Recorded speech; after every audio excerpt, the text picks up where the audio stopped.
Tomado de la mano con Jesús yo voy, le sigo como oveja que encontró el pastor. Tomado de la mano con Jesús yo voy, a donde Él va.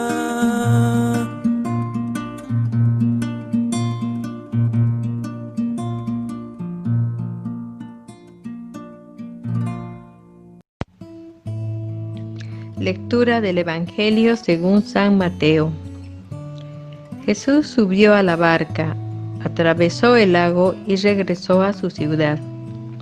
Entonces le presentaron a un paralítico tendido en una camilla.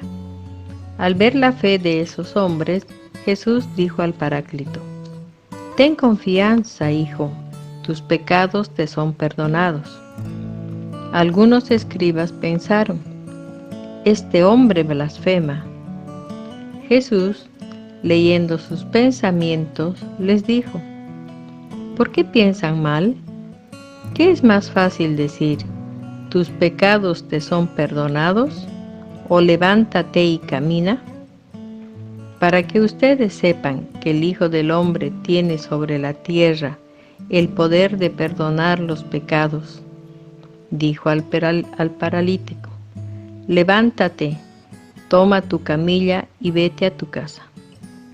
Él se levantó y se fue a su casa. Al ver esto, la multitud quedó atemorizada y glorificaba a Dios por haber dado semejante poder a los hombres. Es palabra del Señor.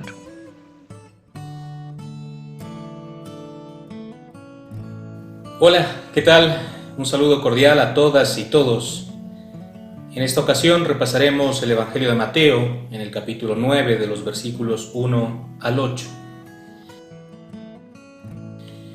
Antes de comenzar, quiero comentarles que el Evangelio habla de cuando Jesús sana a un paralítico. Y esto entra dentro de todo aquello que solemos llamar milagros. En este sentido, quiero mencionar algo que es muy importante. Los evangelios son un género literario. Son un género literario como lo es la poesía, como lo es la novela, como lo es el cuento. El evangelio tiene una estructura. Y los evangelios se construyeron dentro de unas posibilidades narrativas que les otorgaba su tiempo y posibilidades históricas, argumentativas, estilísticas y creativas.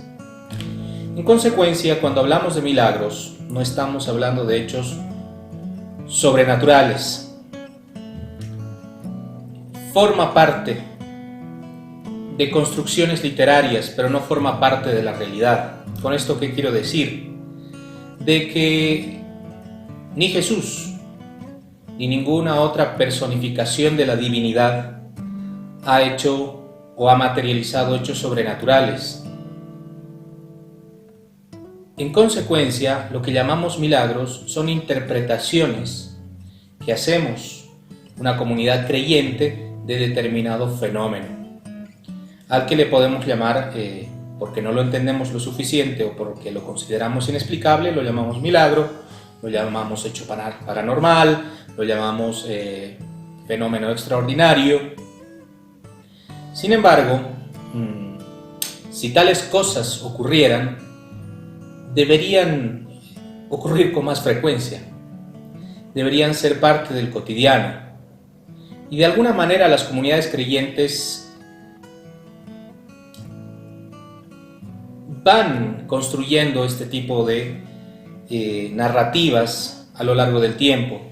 Estatuas que lloran, vírgenes que echan sangre por los ojos, o esculturas de yeso que supuran sangre, en fin, pastores evangélicos que con un soplido o con la chamarra desmayan gente. Todo esto forma parte de una narrativa religiosa y todo tiene explicación. La mayoría de los hechos han sido explicados y satisfactoriamente por los especialistas y por la ciencia. En consecuencia, lo que se narra aquí no es el hecho de que Jesús, con una especie de varita mágica, levantó un paralítico del piso. Y no está contando eso el Evangelio. Y no podemos reducir a eso el Evangelio, no solo para este pasaje, para todo el Evangelio en su conjunto, que en algún momento también tendremos que recordar esto mismo que estamos mencionando ahora para explicar determinado pasaje.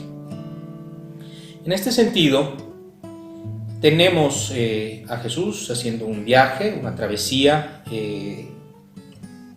se traslada de una orilla a la otra de donde se encontraba, cruza por agua para visitar otra comunidad, y allí encuentra un hombre que se encontraba postrado. Y Jesús, tal como lo narra el Evangelio, le dice: mira, tus pecados han sido perdonados. ¿Qué nos está diciendo la comunidad de Mateo con este argumento de la construcción de la historia? Básicamente le entrega a Jesús la capacidad de perdonar a otras personas. ¿Y qué significa el pecado? El pecado es la raíz del mal, es la raíz de la parálisis, es el motivo por el cual este sujeto está paralizado. Y los pecados no son contravenciones contra los 10 mandamientos judíos. Los pecados son aquellos que atentan contra la misericordia y contra la caridad. Son aquellos que vulneran el sentido de hermandad de la humanidad. Son aquellos que transgreden el bienestar del prójimo. Y inmediatamente aparecen ahí judíos que le dicen: caramba, usted está blasfemando. Y nuevamente quiero recordar que este texto, el texto de Mateo, estaba dirigido a judeocristianos.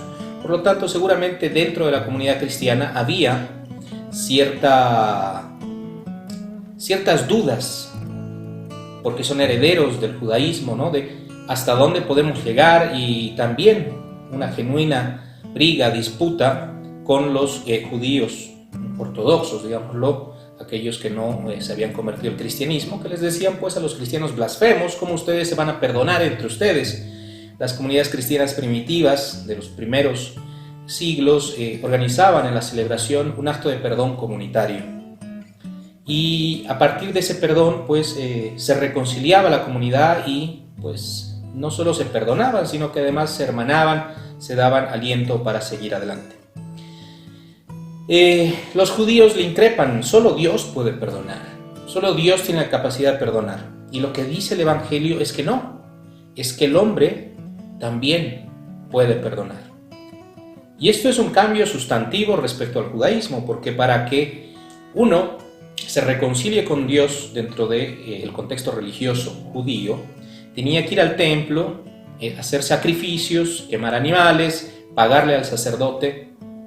Básicamente estaba rompiendo con el monopolio del templo, un monopolio económico, un monopolio religioso, un monopolio de la fe. Y los cristianos le dicen a la comunidad judía, y se dicen a ellos mismos como creyentes: un momento, no necesitamos de intermediarios. Nosotros, entre las personas, entre los creyentes de la buena noticia, podemos perdonarnos entre nosotros. El perdón es equivalente a levantarse. El perdón es equivalente a dejar de estar paralítico. En este contexto, en esta narración, Jesús básicamente le restituye la libertad al paralítico. Le restituye la libertad y la capacidad de andar a aquel que por haber transgredido el amor, por haberle faltado el respeto a la comunidad, se había quedado postrado. Hay una relación dialéctica entre el pecado y el perdón. El pecado no puede existir perpetuamente, y es tarea del cristiano perdonar y ser perdonado. Y esto entra dentro de un marco discursivo en el que Mateo sostiene todo un argumento teológico a lo largo del Evangelio.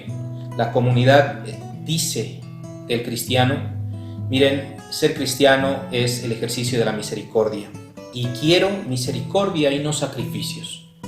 Lo nuestro, nuestra manera de creer en Dios, no es sacrificar animales en un templo, no es hacer actos litúrgicos de sacrificio, sino actos existenciales, históricos y tangibles de perdón, de caridad y misericordia.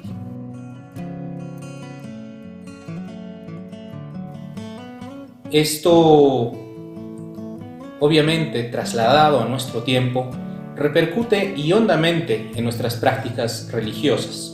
La liturgia se ha centrado demasiado en los hechos simbólicos.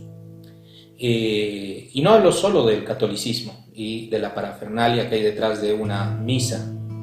Hablo también del protestantismo en todas sus vertientes. El culto se ha convertido pues en una escenificación, en un ejercicio melodramático de levantar las manos y llorar, cuando no se trata de eso. Se trata de vivir el día a día con creyentes y no creyentes, ejercitando la misericordia, ejercitando la capacidad de perdonar. Hay gente que vive peleada la vida entera con su padre, con su hermano, con sus amigos, y ser capaz de disculparnos, aunque las cosas son, pues a veces sobrepasan la línea de lo perdonable. Imagínense, por ejemplo, quienes han sido víctimas de crímenes de guerra, quienes han sido víctimas de violación. Esto no se puede perdonar fácil. Esto no significa, qué sé yo, mentir, ¿no? Esto no es comparable con, qué sé yo, inclusive robar, quitarle la vida a alguien, violar a alguien, ser partícipe de una guerra. Estas son cosas que sobrepasan el nivel del perdón, de la misericordia. Sin embargo, estamos convocados a construir un mundo capaz de subvertir esta violencia estructural de la sociedad con actos de perdón. En algún momento había leído de algún obispo de la época de la teología de la liberación: miren, hay mucha gente haciendo cosas pequeñitas, pero si sumamos todos esos que hacen esas cosas pequeñitas, tenemos una ola transformadora de gente cambiando el mundo. Seamos parte de ese grupo de personas que hacen cosas pequeñitas para, por ejemplo, evitar una masacre, evitar una guerra, evitar una violación, construir justicia, solidaridad, denunciar los actos de corrupción. En fin, es una tarea gigantesca, pero no es toda nuestra tarea. Tenemos que caminar junto a la comunidad, a esta comunidad humana, ni siquiera a la comunidad creyente. Con la comunidad humana con la que andamos, tenemos que ser capaces de construir una sociedad que de a poco sea más justa, solidaria, equitativa, fraterna y misericordiosa. Muchas gracias y hasta la siguiente semana. Un abrazo.